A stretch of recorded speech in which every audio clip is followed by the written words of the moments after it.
Did you know where the phrase Draconian Law came from? It came from ancient Greece, from the 7th century BC. At that time, there was lawlessness and there was a lot of blood feuds. There was no law, there was no order, and the prominent citizens of Athens, which at the time was a city-state, got together and decided to get Draco, who was later known as the lawgiver, to put together a set of laws that would bring in some law and order. Now, the thing that these guys didn't know was how harsh his punishments and his justice, meting out justice, was going to be from Draco. But once they had elected him and put him in charge, that was it.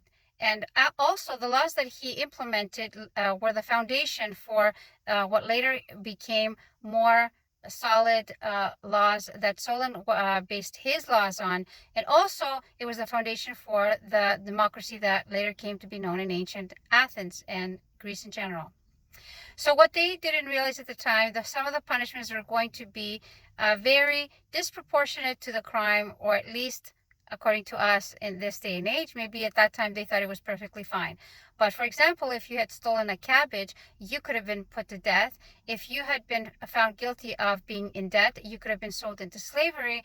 And if you were found guilty of being apathetic to the democratic system and participating in it and voting, then you were also found guilty. And I can't remember what the punishment was, but the fact was that it was more than just frowned upon. It was illegal for you to be apathetic to your community.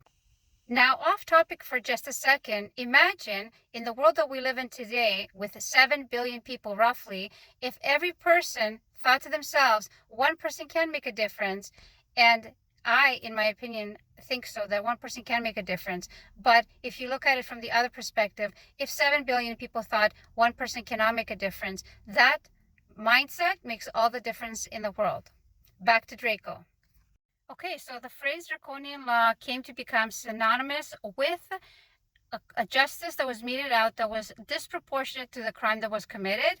And also the other thing that I wanted to say was how much American voting system and democracy has been heavily influenced by the ancient Athenians and their democracy. Okay, so next time you hear democracy or you hear the phrase Draconian law, think Greek. Bye.